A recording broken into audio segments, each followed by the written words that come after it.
సాగరంలో సంసారనావ పార్ట్ 50 రచన మీనా కుమారి గారు. చంద్రశేఖర్ గారు అమ్మాయి నందనను అల్లుడు వచ్చి తీసుకెళ్లడం, అక్కడకు క్షేమంగా చేరడం కూడా జరిగిపోయింది. అమెరికా వెళ్ళిన తర్వాత శ్రీకృష్ణతో చంద్రశేఖర్ గారితో మాట్లాడింది. ఇక్కడంతా బాగుంది నాన్నగారు, ప్రతిరోజు నేను మీకు కనిపిస్తూ ఉంటాను, ఎప్పట్లాగానే జాగ్రత్తలు చెబుతాను, తమ్ముడు మీ గురించి అన్నీ చూసుకుంటూ ఉంటాడు అని చెబుతున్నాం. నందన ముఖం ఎంతో ఆనందంగా ఉండడం చూసి, అవును, భర్త దగ్గర ఉండే ఆనందం వేరు కదా అనుకొని సంతోషపడ్డారు చంద్రశేఖర్ గారు. శ్రీకృష్ణ కూడా చదువు మీద దృష్టి పెట్టాడు, ఇంట్రెస్ట్గా ఉంటున్నాడు. తమ హాస్పిటల్లో బాధ్యత గల డాక్టర్గా తనే వర్క్ చేయాలి అన్న ఆలోచనతో ఎక్కువ శ్రీకృష్ణకు ఉంది. వారం రోజులు తెలియకుండా జరిగిపోయాయి. కావేరి భర్త తరపు బంధువులు, మిగిలిన పెద్దలందరూ కూడా చంద్రశేఖర్ గారి ఆసుపత్రికి వచ్చారు. శ్రీనివాస్, శ్రీరాములు, సిస్టర్ కవిని తీసుకొని వచ్చారు. బాబుని చూసినప్పుడు ప్రేమగా అనిపించింది కావేరి భర్తకు. సిద్ధాంతి గారు చెప్పినట్లు ఇప్పుడు తను చేసుకున్న భార్యకు ఆడపిల్లలు పుట్టే యోగం ఉంది, కానీ మగపిల్లలు పుట్టే యోగం లేదు. తరతరాలుగా తమ వంశంలో ఒక్కడే మగబిడ్డ పుడుతున్నాడు అన్న విషయం ముందే తెలుసు. తనకు మగబిడ్డ ఉన్నాడు, అన్ని పరీక్షల్లో కూడా తన బిడ్డ అని తేలింది అని తెలిసాక తన భార్య గురించి సిద్ధాంతి గారి దగ్గరికి వెళ్ళి చూపించాడు. ప్రస్తుతం చేసుకున్న భార్యకు మగబిడ్డలు పుట్టరు అని తెలుసుకొని కావేరి వాళ్ళ అత్తగారు ఆమె భర్త బిడ్డను తీసుకెళ్లడానికి ఒప్పందం చేసుకుని వచ్చారు. కావేరి అత్తగారు బిడ్డను చూసి, బాబు నీలాగే ఉన్నాడు రా, ఇంతకన్నా సాక్ష్యం ఇంకేం కావాలి, ఇక్కడ చూడు, మెడ కింద నల్లటి మచ్చ మీ నాన్నకు మీ తాతగారికి కూడా ఉంటుంది అంటూ ముచ్చటగా ఎత్తుకుంది బాబుని. ఆ విషయం సంతోషం కలిగించింది శ్రీరాములకి. శ్రీనివాస్ అక్కడ ఉండలేదు. శ్రీరాములు చెప్పిన విషయం వల్ల చంద్రశేఖర్ గారు, శ్రీరాములు ఇద్దరు కూడా చాలా గంభీరంగా మాట్లాడడంతో ఏమీ మాట్లాడకుండా బిడ్డను తీసుకొని చంద్రశేఖర్ గారు నియమించిన పెద్దలతో మంచి చెడ్డ అన్నీ చెప్పించుకొని అన్ని విధాలుగా సంతకాలు పెట్టి మరి ఎప్పుడూ కూడా కావేరి వాళ్ళ అత్తగారి వైపు బంధువులతో ఏ ఇబ్బంది లేకుండా శ్రీనివాస్ కుటుంబాలకు అన్ని రాతకోతలుగా రాయించి మరీ పంపించారు చంద్రశేఖర్ గారు. శ్రీరాములు ముందుగానే చెప్పాడు చంద్రశేఖర్ గారికి కొన్ని విషయాలు. అందువల్ల ప్రతి విషయంలోనూ ఆచితూచి నిర్ణయం తీసుకున్నారు చంద్రశేఖర్ గారు. కవిని తీసుకెళ్లిన తర్వాత అలివేలు దిగాలుగా కూర్చుంటే జానకి పిలిచింది. అలివేలు అంటూ చక్కగా మాటలు కొద్దిగా వస్తున్నాయి. వాక్యాలు రాకపోయినా పదాలు బాగానే పలుకుతుంది జానకి. పావని ఎంతో ఆనందంగా చూస్తుంది తల్లి వైపు. అలా అలివేలుని పిలిచేసరికి అలివేలు అన్ని విషయాలు మర్చిపోయి జానకి దగ్గరకు పరుగున వెళ్ళింది. ఆనందపడింది. శ్రీవాణి సంతోషంగా చూసింది. పాపని ఎత్తుకో, కాస్త ఈ 10 రోజులు పట్టించుకో అని కొద్దిగా పదాలను కలుపుతూ వాక్యంగా తయారు చేసిన జానకి మాటలకు ఇబ్బంది పడకక్క, నేను చూసుకుంటాను అంటూ పాపను తీసుకుంది అలివేలు. అలివేలు కళ్ళల్లో బాధను చూసి జానకి కావాలని అలా చేసింది. కవిని ఇస్తున్నప్పుడు శ్రీనివాస్కి కూడా ఏదో కొద్దిగా బాధ కలిగిన మాట వాస్తవమే, నిజమే. పసిబిడ్డగా తమ ఇంట్లోకి వచ్చాడు. ఒక రకంగా ఉన్న శ్రీనివాస్ వైపు చూసి, శ్రీరాములు ఎందుకురా బాధ, కన్న తండ్రి దగ్గరకు వెళ్తున్నాడు, బిడ్డను బాగానే చూసుకుంటారు వాళ్ళు, ఇబ్బంది లేదు, అన్ని విషయాలు గమనించాము అని శ్రీరాములు చెప్పడంతో నవ్వేశాడు శ్రీనివాస్.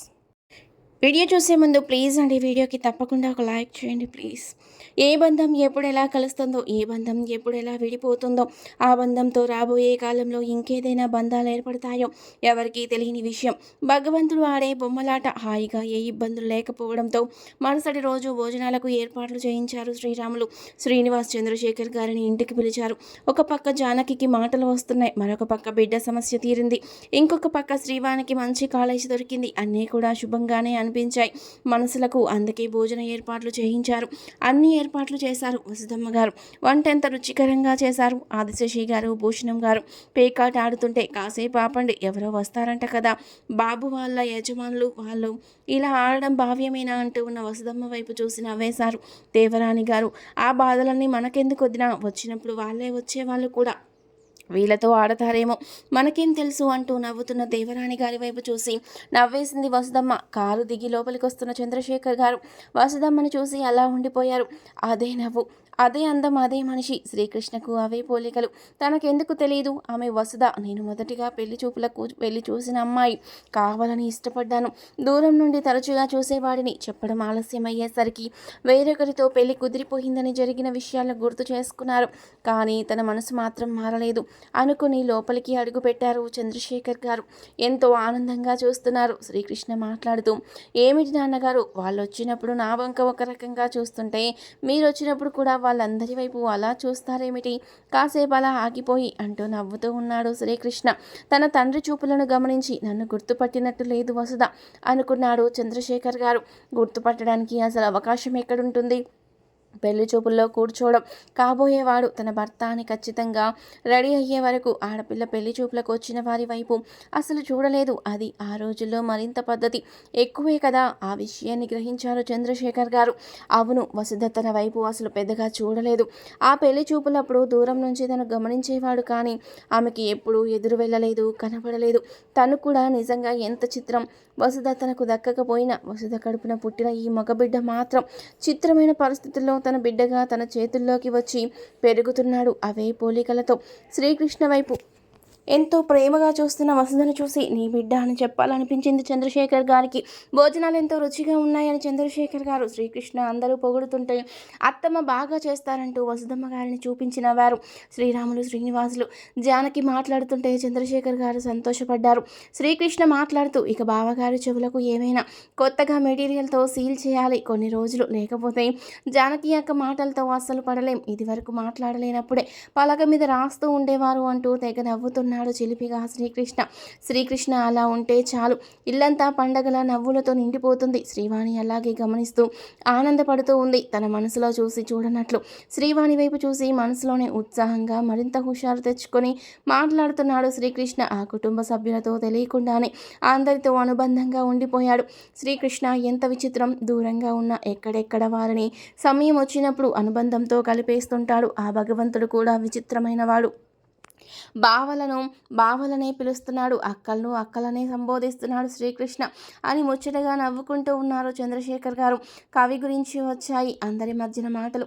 బిడ్డను 4 రోజులు పెంచినందుకు ఎంతో బాధపడుతున్నారు. ఆ బిడ్డను పంపించాలంటే ఎంతో బాధపడిపోయింది అలివేలు. మా అలివేలుకు ఇప్పటికీ సర్దుకుంది. అది కూడా ఇంటి బాధ్యతలన్నీ తన మీదే అప్పచెప్పాము.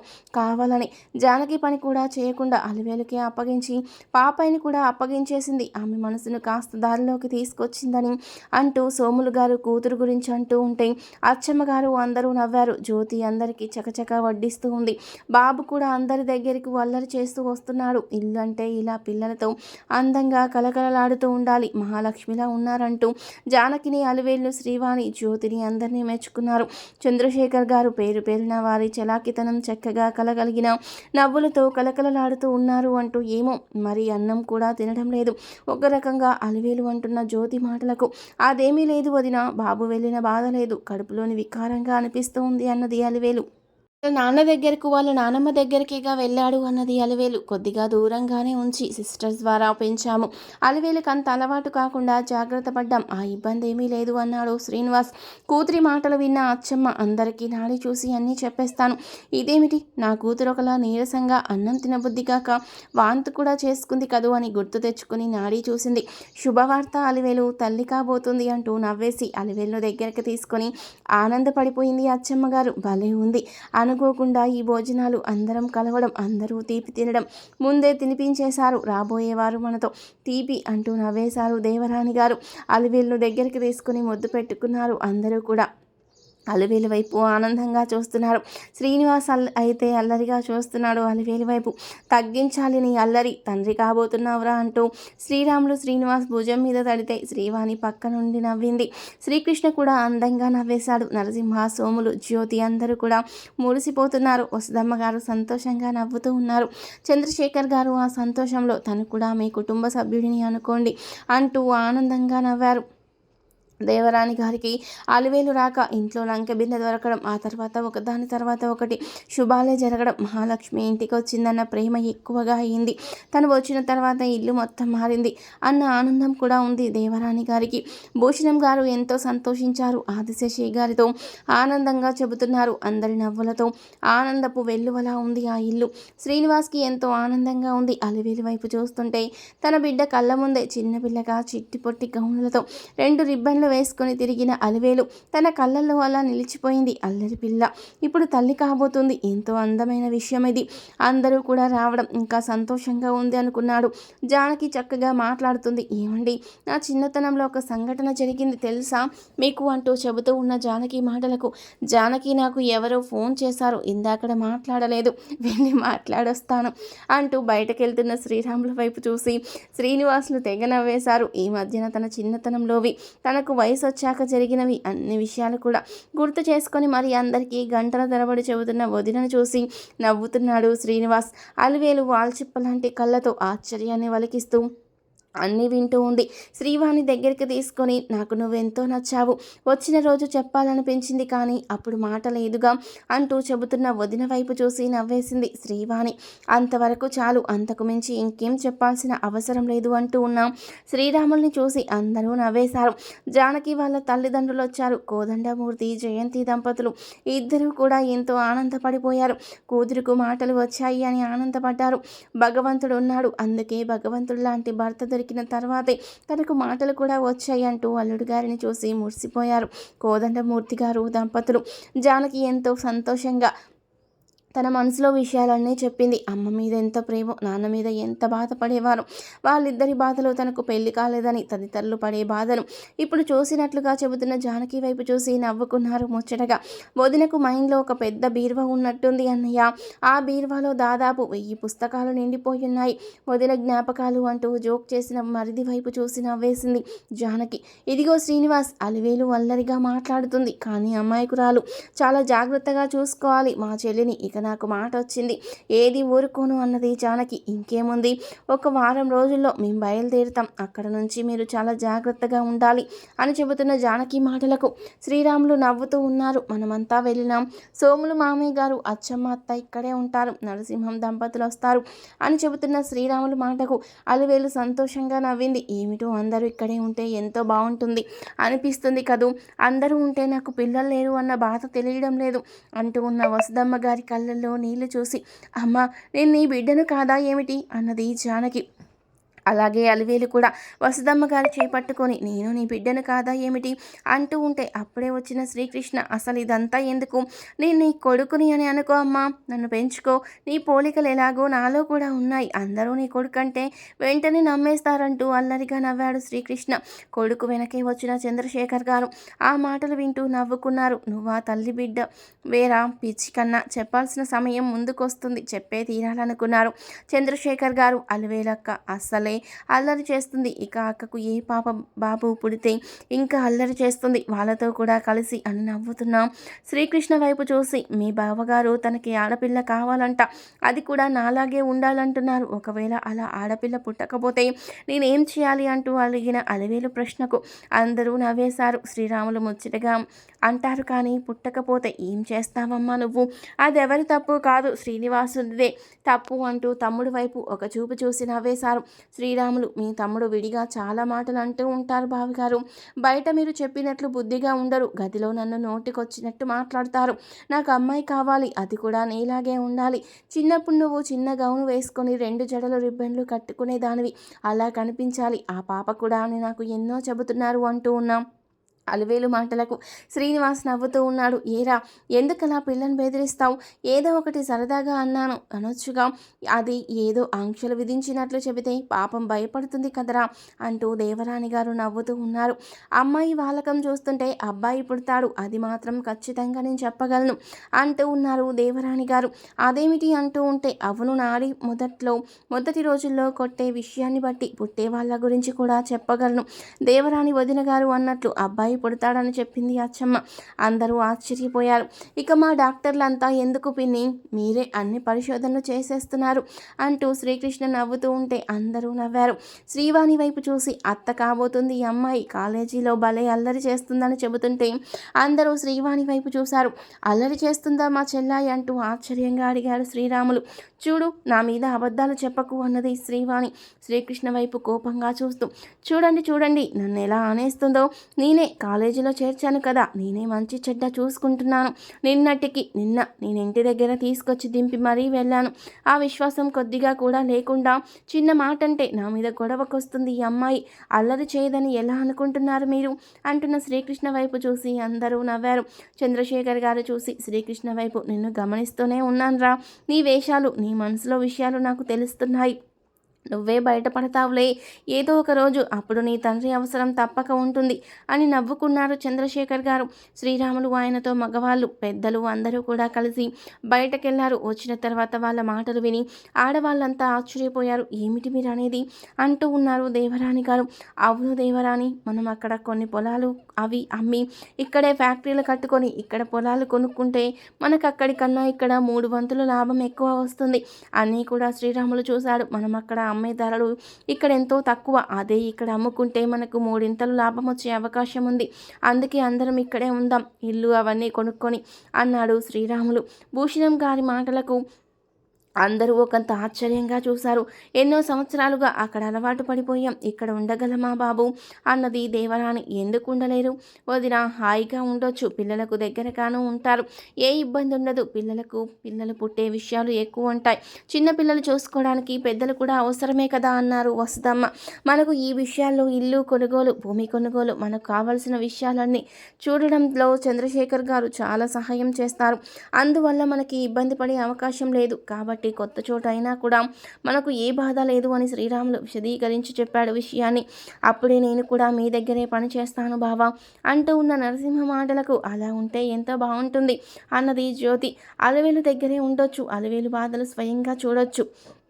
అసలే అల్లరమ్మాయి, ఏది తట్టుకోలేని అమ్మాయి, అటువంటి అమ్మాయి కడుపుతో ఉంది ఇప్పుడు. ఈ అమ్మాయి బాధలు చూసి తీరాల్సిందే అంటూ ఉన్న జ్యోతి మాటలకు జానకి పక్కపక్క నవ్వింది. అవును, అలివేలు గడుసుగా మాట్లాడుతుంది, కానీ తనకు తానుగా ఇలాంటివి ఎలా ఓర్చుకుంటుందో పాపం అంటూ నవ్వేసింది. ఉన్న పెద్దలంతా ఇక్కడే ఉన్నారు, మనం ఇక్కడే ఉండడం మంచిదేమో అనిపిస్తుంది. చెప్పండి మామయ్య గారు, మీరు కూడా ఆ ఊర్లో ఒంటరిగా ఉండడం ఎందుకు, ఇక్కడికి వచ్చి సెటిల్ అయిపోతే బాగుంటుంది కదా అంటూ ఆదిశేషయ్య గారిని కూడా అడిగారు శ్రీరాములు, శ్రీనివాస్. వసుదమ్మ ముఖంలో సంతోషం చూసిన ఆదిశేషయ్య గారు, ఇక నేను వయసు పెరిగి చెయ్యబోయేది ఏమీ లేదు, ఏదో మీలాంటి వాళ్ళ దగ్గర ఉంటే అదొక ధైర్యంగా ఉంటుంది, ఇంతకు మించింది నాకేముంది, ఆస్తులు ఎవరికి కావాలి, నాకేదైనా బిడ్డ పాప ఏది ఉన్నా కూడా మీరే కదా అంటూ శ్రీరాముల వైపు చూస్తూ అన్నారు ఆదిశేషయ్య గారు. అందరి విషయాలు కొంత ఆనందంగాను ఆశ్చర్యంగాను, ఏదైనా ఒక పని చేయాలంటే కావాల్సిన ఉత్సాహంగాను ఉన్నాయి. అందువల్ల శ్రీనివాస్ కూడా అన్ని విషయాలు సేకరించి ల్యాప్టాప్లో చూపిస్తున్నాడు శ్రీరాములకి. శ్రీరాములు ప్రతి విషయాన్ని కూడా ఎంతో కూలంకషంగా తెలుసుకుంటున్నాడు. చంద్రశేఖర్ గారికి ఫోన్ చేసి వివరాలు అడుగుతూ అసలు ధర తెలుసుకుంటున్నారు. మనం అనుకున్న దానికన్నా చాలా తక్కువగానే ఇప్పిస్తారు చంద్రశేఖర్ గారు అని చెప్పాడు. చిత్రంగా అందరూ కూడా సీతమ్మ కోట వదిలి ఇక్కడే ఉండిపోవాలనే నిర్ణయానికి వచ్చేశారు. ఎంత సంపాదించినా అక్కడ ఎక్కడ ఉన్నా గొంగలి అక్కడే రాగా ఉండడమే కానీ పెరిగే విషయం లేదు. ఒకప్పుడు ఊరి పెద్దలుగా ఉన్న వాళ్ళమే కానీ పిల్లలు పుడతారు, వారికి మంచి చదువులు కావాలి, చెల్లాయి చదవాలి, పెళ్ళి కావాలి, అన్ని విషయాలు మనకు సిటీలోనే ఉంటే అనుకూలంగా ఉంటుంది నాన్నగారు. మీ వైద్య పరంగా శ్రీవాణి కాలేజీ పరంగా, మన బిజినెస్ల పరంగా శ్రీనివాస్ ఉద్యోగం పరంగా నాన్నగారు అని చక్కగా వివరంగా చెప్పాడు శ్రీరాములు. నువ్వెంత అంటే అంతే శ్రీరాములు, ఇక నువ్వు వేసే అడుగులు, నువ్వెంచుకున్న బాట అది రాముల వారి నడిచే బాటలాగానే ఉంటుంది అని కొడుకు వైపు చూసి ఎంతో ఆనందంగా నవ్వారు భూషణం గారు.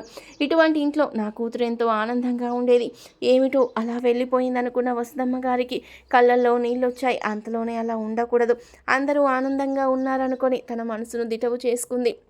అది గమనించిన శ్రీరాములు, అంతా మీ పిల్లలమే అత్తయ్య, మీరు విడిగా ఏది ఆలోచించాల్సిన అవసరం లేదు. చూడండి, జానకి కూడా మీ కూతురే, అలాగే అలివేలు కూడా మీ కూతురే. ఇక్కడున్న ప్రతి ఒక్కళ్ళు మీ కడుపున పుట్టకపోయినా మీ బిడ్డల్లా ఉంటాం. మీరు దిగులుగా మాత్రం ఉండకండి, మీ మనవరాలుని జాగ్రత్తగా పట్టించుకొని మీరు చూసుకోవాలి అత్తయ్య అంటూ చెప్పిన శ్రీరాముల మాటకు, దేవుళ్ళలాంటి వాడివి, నీ మాట వింటుంటే ఎంతో ధైర్యం, ఎంతో ఆనందం. ఒంటరిగా ఉంటే రోగాలు పాలయ్యే అవకాశం ఉంది, మీతో ఉన్నప్పుడు మాకు ఆరోగ్యాలు కూడా ఆనందంగా ఉంటున్నాయి అంటూ చెప్పిన వసుదమ్మ గారి మాటకు అందరూ అక్కడే ఉండిపోవాలి అని నిర్ణయించుకున్నారు. నరసింహ, జ్యోతి, అచ్చమ్మ దంపలు ప్రతి ఒక్కరికి కూడా అక్కడ మంచి పనులు సౌకర్యాలు అన్నీ ఉన్నాయి. అచ్చమ్మ గారిని ఉద్దేశిస్తూ శ్రీకృష్ణ చెప్పాడు, మా హాస్పిటల్లో పెద్ద నర్స్గా మీరు కొన్ని పనులు చేయాల్సి ఉంటుంది, మీ తెలివితేటలు మీ అనుభవం కూడా నాకు నేర్పాలి ఉంటుంది. మీ నుండి ఎన్నో విషయాలు తెలుస్తున్నాయి కొత్తగా అని చెప్పడంతో నిజమే ఆ విషయం అన్నారు అందరూ. అలా చేయడానికి ఎవరికీ పని లేకుండా లేదు, అందరికీ పనులున్నాయి. తర్వాత ఏం జరిగిందనేది నెక్స్ట్ పార్ట్లో తెలుసుకుందాం.